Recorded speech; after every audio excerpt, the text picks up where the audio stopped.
তোমার কাছের মানুষ হোক কিংবা দূরের, প্রিয় মানুষ হোক কিংবা অপ্রিয় মানুষ, তারা যদি কখনো তোমাকে ঠকায়, তবে একটা কথা মনে রেখো, সময় কিন্তু তোমাকে কখনো ঠকাবে না। সময় বড্ড মূল্যবান জিনিস।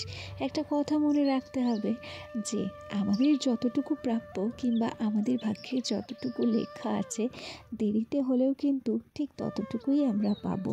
আর দেখো, সেই জিনিসটাই কিন্তু চিরস্থায়ী হবে। নমস্কার, কেমন আছো সবাই? আশা করছি সবাই ভালো আছো, আর আমরাও বেশ ভালো আছি। আমি রিমি। আজকে আমার আরও একটি নতুন ব্লগে তোমাদের সবাইকে অনেক অনেক স্বাগত জানিয়ে ব্লগটি শুরু করছি, আর আশা রাখছি ব্লগটি তোমাদের ভালো লাগবে। ঘড়ির কাঁটায় এখনও ওই মোটামুটি কটা বাজছে খেয়াল নেই কেউ বলতে পারছি না, তবে উঠেছি অনেকটা সকাল সকাল। বাসি কাজকর্ম সমস্ত কিছু হয়ে গেছে, আর তারপরে কিন্তু বিছানাটাকে আমি গোছাতে চলে এসেছি। আজকে না অনেক সকাল সকাল উঠেছি, রান্না বান্না সেই কখন হয়ে গেছে। আজকে আমার সমস্ত কাজের মধ্যেও একটা বিশাল বড় কাজ রয়েছে, সেই কাজটাই কিন্তু তোমাদের সঙ্গে শেয়ার করব। দেখো, বিছানা গোছাতে গোছাতে এই টেডি টিনটাকে কি সুন্দর লাগছে, ওদেরকে চুপ করে বসিয়ে দিয়েছি। দেখে মনে হচ্ছে কত আদর করি এদেরকে, কিন্তু কী করবো বলো তো, একটু টেডি বিয়ার নিয়ে কিংবা সোনাকে নিয়ে আদর করব, তা কিন্তু আমার হয় না। প্রচণ্ড কাজের চাপ থাকে, আর এই সকাল থেকে দুপুরের আগ পর্যন্ত কাজের চাপ যেন বেশিই থাকে। যাই হোক, গল্প করতে করতে বিছানাটাকে গুছিয়ে নিয়েছি। খাটটাকে আজকে কলিন দিয়ে ভালো করে পরিষ্কার করে নিয়েছি। তারপরে বিছানাটাকে সুন্দর করে পরিষ্কার করে টেডি বিয়ারগুলোকে কিন্তু সাজিয়ে রাখলাম। এখানে কম্বলটাকে সুন্দর করে ভাঁজ করে নেব, আর তারপর সেটাকে কিন্তু আলমারিতে ভরে রাখবো। জানো তো, আমার ঘরের প্রত্যেকটা কোণা কোণায় আমার প্রিয়, তবে সবচেয়ে প্রিয় জায়গা হচ্ছে এই খাটটা আর এই খাটের আশেপাশের জায়গাগুলো। আমি জানি না কেন এই জায়গাটুকু না আমার ভীষণ ভালো লাগে, আর সেই সাথে খাটটাকে সাজিয়ে গুছিয়ে রাখতে তো আরও ভালো লাগে। শুধুমাত্র ইচ্ছে ছিল যে পর্দাগুলোকে চেঞ্জ করার আর হচ্ছে রড লাগানোর, তবে এবার তো হলো না। দেখি কবে পর্দা চেঞ্জ করতে পারি, আর পর্দার ওখানে ওই দড়িগুলো বাঁধে একটা রড লাগাতে পারি, তাহলে মনে হবে না আমার ঘরটা আরও নতুনের মতো লাগবে। আর সেই সাথে যদি ফ্লোর ম্যাটটা পাততে পারতাম, তাহলে তো সোনাই সোহাগা হয়েই যেত। যাই হোক, তোমাদের সঙ্গে গল্প করতে করতে আমি কিন্তু ভালো করে বিছানা খাটটাকে গুছিয়ে নিয়েছি। কম্বলটাকে আলমারির মধ্যে রেখে তারপর সোজা চলে এলাম শোকেসটাকে পরিষ্কার করতে। জানো তো, ইচ্ছে আছে যে শোকেসটাকে একটু সুন্দর করে সাজিয়ে গুছিয়ে নেব, তবে যেদিন আমি এই শোকেসটাকে সুন্দর করে সাজাবো সেদিন অবশ্যই কিন্তু তোমাদের সঙ্গে শেয়ার করব। জানো, একটা দিন দুটো দিন বাদে বাদে না আমি আমার এই সমস্ত ফার্নিচারগুলোকে সুন্দর করে কিন্তু ক্লিন করার চেষ্টা করি। ক্লিন করার চেষ্টা করি না, ক্লিন করেই থাকি। সত্যি কথা বলতে কি জানো, শুধুমাত্র আমি বলে নয়, প্রত্যেকটা গৃহিণীর এই সংসারের প্রতি একটা মায়া চলে আসে, আর সেই মায়ার থেকেই প্রত্যেকটা জিনিস যত্ন করারও একটা তাগিদ চলে আসে। আসলে যদি কোনো জিনিসের উপর আমাদের মায়া মমতা না বসতো, তাহলে কিন্তু সেই জিনিসটাকে আমরা মন প্রাণ দিয়ে আগলে রাখারও চেষ্টা করতাম না, আর সেই জিনিসটাকে দীর্ঘদিন ধরে টিকিয়ে রাখারও চেষ্টা করতাম না। আর দেখবে, সবচেয়ে বেশি যত্ন নিতে ইচ্ছে করে বিয়ের জিনিসপত্রগুলো, যেগুলো আমরা বিয়েতে পেয়েছি। আমাদের মনে হয় যত দিন তাদেরকে যত্ন করে রাখতে পারবো, বিয়ের একটা সুন্দর স্মৃতি যেন আমাদের মধ্যে থেকেই যাবে।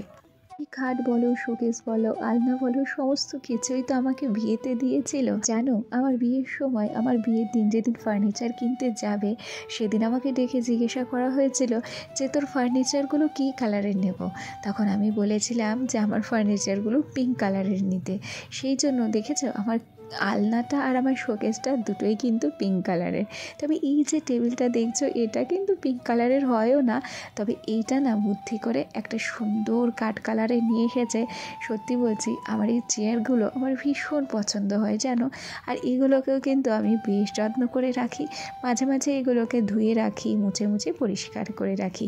যাকে বলেছিলাম না যে তোমাদের সঙ্গে বড় একটা কাজ শেয়ার করব, সেটা হচ্ছে মাটি দিয়ে ঘরটাকে লেপবো। আর সেই জন্যই তো অনেক সকাল সকাল উঠেছি, নানান রকম কাজকর্ম তাড়াহুড়ো করেই করেছি। রান্না বান্না সমস্ত কিছু আমার হয়ে গেছে। এক গাদা থালা বাসন ছিল কলের পরে, সেগুলোকে ধুয়ে মেজে জল ঝরাতে দিয়ে তারপর মাটিটাকে আমি কিন্তু রেডি করে নিয়েছি। আজকে আর ভুল কাজ করিনি গো, মাটিটা অনেক আগে ভিজিয়ে রেখেছিলাম। আর এই মাটিটা ওই মাঠের একটা বাড়ি থেকে নিয়ে এসেছি। তাদের বাড়ি এত সুন্দর লাল মাটি এসেছে, দেখে আর লোভ সামলাতে পারিনি। গিয়ে প্রায় 5 কেজি ওজনের একটা মাটির ডালা টেনে নিয়ে এসেছি। কী যে ভারী, হাতটা না সত্যি ব্যথা হয়ে গেছে জানো তো। মাটির ঘর যদি লাল রঙের এঁটেল মাটি দিয়ে লেপা যায়, লেপার পরে না এর সৌন্দর্য যেন আরও বেড়ে যায়।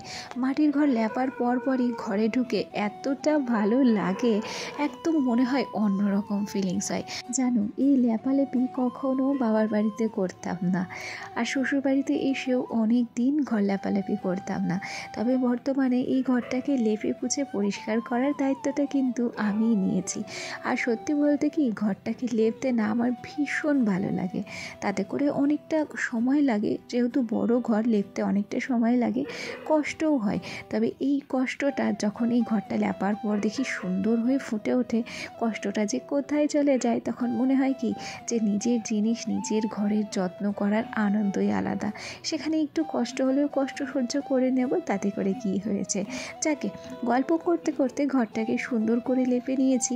বাদবাকি যে গোলাটা ছিল, সেই গোলাটা দিয়ে কিন্তু তুলসী তলাটাকে আমি সুন্দর করে লেপে নিচ্ছি। চলো, মাটির ঘর সুন্দর করে পরিপাটি করে ফুটিয়ে তোলার জন্য দেখেছো, একতলা মাটি যথেষ্ট। সত্যি গো, মাটি হচ্ছে সবচেয়ে খাঁটি জিনিস। যাকে গল্প করতে করতে একটা স্কুটি এলো দেখলে, আমি এখানে লেপালেপি করছিলাম বলে বাড়ির পাশের একটা দেওর এসে আমার লেপা দেখছিল। এরপর আর কোনো কিছুই তোমাদের সঙ্গে শেয়ার করিনি বলতে মাঝে তো কোনো কিছু করিনি।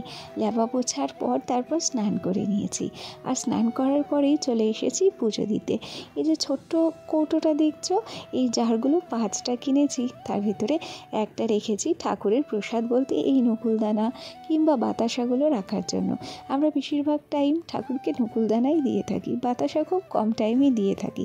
তো দেখলাম এই ছোট্ট কৌটাটাতে না ঠাকুরের নকুলদানাটা রাখলে অনেক ভালো লাগবে।